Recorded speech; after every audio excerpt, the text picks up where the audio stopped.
আপনাদেরকে আরও একটা বিশেষ দিন দেখাই আমার, সেটা হচ্ছে এই ড্রোনটা আমার কাছে আসছে আজকে পুরোপুরি বিল্ড হওয়ার জন্য। গত দুইবার আমি দুইটা ড্রোনকে পুরোপুরি প্রোগ্রাম করে দিছি, বাট এই প্রথম আমার কাছে পুরো একটা ড্রোন বিল্ড হওয়ার জন্য আসে, তাও আবার সেই সিরাজগঞ্জ থেকে। তো এই ভাই আমার সাথে যোগাযোগ করে এবং যোগাযোগ করে তিনি সব পার্টসপাতি কিনে, আমার মতামত নিয়েই আমি যেটা বলি সেটাই কিনে। তো কেনার পরে তিনি সিরাজগঞ্জ থেকে আবার ঢাকায় আমার কাছে ব্যাক করে, তিনি সব পার্টসপাতি ঢাকা থেকেই কিনছে। আর এই ড্রোনের মজার কথা হচ্ছে এই ড্রোনের প্রাইস আমার সেটআপ থেকেও অনেক বেশি, কারণ আমার সেটআপে নর্মালি আমি 17 থেকে 18 হাজার টাকা খরচ করছি, বাট বাইরের এই ড্রোনটাতে উনি 28 হাজার টাকা প্লাস খরচ করে ফেলছে, কারণ উনি সব নতুন পার্টস ইউজ করছে।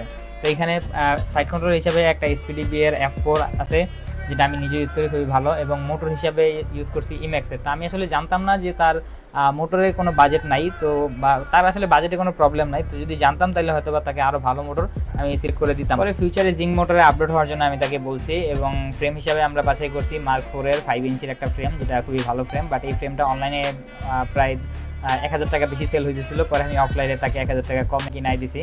তো যাই হোক, এরপরে সব থেকে মজার বিষয় হচ্ছে এই পকেট ELRS যে ভার্সনটা আছে।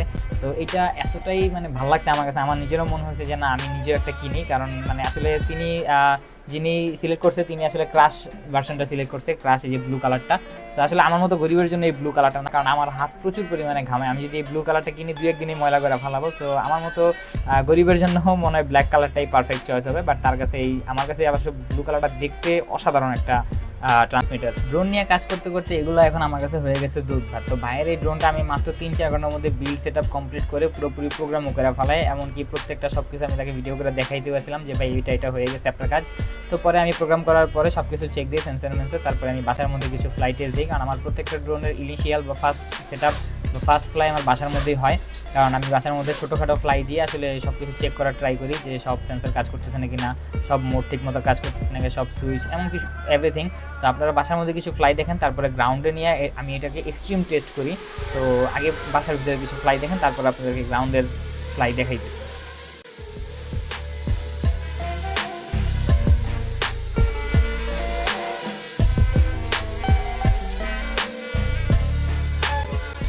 তো তার আগে আমি একটু বলে নেই যে এই ড্রোনের মধ্যে কী কী পার্টস ইউজ করা হয়েছে। তো এখানে আমি পুরোপুরি একটা লিস্টই বানায় রাখছি, এই লিস্টটা আমি আপনাদেরকে দেখাই দিই, আপনারা কেউ একটা স্ক্রিনশট মেরে নিন এই লিস্টটা, তাইলে বুঝতে পারবেন যে এই ড্রোনের মধ্যে টোটাল কী কী পার্টস ইউজ করা হয়েছে। এবং পরবর্তীতে তিনি ব্যাটারি আমার কাছে পাঠিয়ে দিয়েছে একদিনের পরে, ব্যাটারি হিসাবে উনি মলিসেল ব্যাটারি ইউজ করছে। তো আমি বলছিলাম লিপো ইউজ করতে, তো ভাই বললো যে না আমার ব্যাকআপ বেশি দরকার, পরে মলিসেল দিয়া আসলে আমরা এই বিলটাকে কমপ্লিট করে ফেলি। তো এখন যাই হোক, আপনাদেরকে তাইলে এখন এবার একটু গ্রাউন্ডের এক্সট্রিম কিছু টেস্ট দিই, যেগুলো হচ্ছে গ্রাউন্ডে যে আমি করি সচরাচর বা আমার নিজের ড্রোনে আমি করছি, কারণ যেহেতু এই ড্রোনটা কাস্টমারের, আমি চাইবো না যে কোনো প্রকারের ফল্ট এই ড্রোনটার মধ্যে থাকুক। তো এরকম হার্ড টেক অফ থেকে শুরু করে নিয়ে সফট ল্যান্ডিং পর্যন্ত সব কিছু আমি টেস্ট করছি এই ড্রোনটার মধ্যে, এবং অনেক অনেক মজা করছি এই ড্রোনটা যখন আমি উড়াইছি। মোটামুটি ব্যাকআপ খুব ভালো ছিল, আমি আমার লিপো নিয়ে গেছিলাম, আমার লায়ন নিয়ে গেছিলাম এবং তার মলিসেলও নিয়ে গেছিলাম। তো মোটামুটি আমি ব্যাকআপ খুবই ভালো পাইছি এই ড্রোনটা দিয়ে।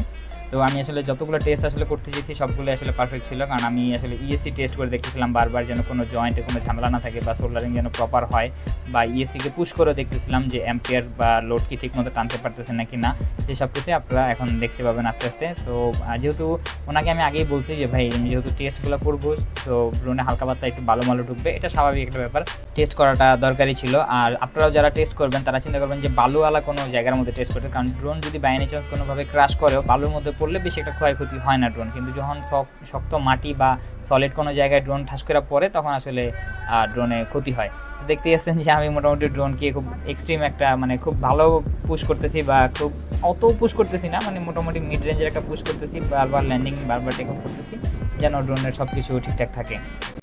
এবং আলহামদুলিল্লাহ সব কিছুই ছিল মোটামুটি খুবই পারফেক্ট। এবং খুব মজার ব্যাপার হইতেছে, আমি যখন টেস্ট করতে যাই ফিল্ডে এত পরিমাণে বাতাস হইতেছে, আমি প্রথমে ভাবছিলাম যে টেস্ট করতে পারবো না, পরে দেখি যে না বাতাসে আরও ভালো হয়েছে, কারণ আমি আরও ভালো মতো টেস্ট করতে পারতেছি, মানে আমি অনেক গতিবিধি লক্ষ্য করতে পারতেছি ড্রোন কীরকম স্টেবল থাকে, মানে এত হার্ড বাতাসের ভিতরেও ড্রোন স্টেবল থাকে কিনা, ড্রোনের সব পারফেক্টভাবে কাজ করতেছে নাকি, আমি অনেকক্ষণ ঘুরায় চেক করছি। তো বাতাসকে প্রথমে আমি ভাবতেছিলাম খারাপ, পরে দেখি না এই বাতাসটি আসলে আরও ভালো হয়েছে, আসলে আল্লাহ যা করে ভালোর জন্যই করে। তো আমি বারবার এটাকে হ্যান্ড ল্যান্ড আর হ্যান্ড টেক অফ করাইতেছিলাম, এটা করতে আসলে মজাই লাগে। 7 ইঞ্চিতে এত মজা না, বাট 5 ইঞ্চিতে খুব মজা, কারণ 5 ইঞ্চিটা সাইজের ছোটো।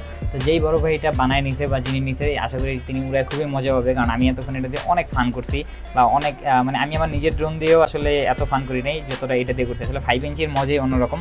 তো এটাকে এত উপরে নিয়ে গেছি যে এটা আমি নিজের চোখেও দেখতে পারতেছিলাম না। পরে আসলে যেহেতু জিপিএস নাই আমি একটু ভয় পাইতেছিলাম, কিন্তু আসলে আমার ফ্লাইং এক্সপিরিয়েন্সের উপরে খুব ভরসা ছিল আমার, কারণ আমি খুব বেশি সিমুলেশন প্র্যাকটিস করি। আর আমার চ্যানেলে কিছু সিমুলেশন প্র্যাকটিসের ভিডিও দেওয়া আছে, ওগুলো দেখলে আশা করি আপনাদের হাত ক্লিয়ার হয়ে যাবে।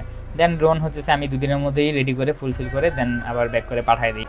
তো এই ভিডিওটা দেখার পরে যারা ভাবতেছেন যে আরও কমের মধ্যে ড্রোন কীভাবে বানানো যায়, বা ভাই আরও ড্রোনের মধ্যে কম কি বানানো যায় নাকি, তো কোনো সমস্যা নেই, ইনবক্স খোলা আছে, আমিও ফ্রি আছি, জাস্ট ডিএম করেন, আপনাদের প্রবলেমের সমাধান দিয়ে দেবো ইনশাআল্লাহ।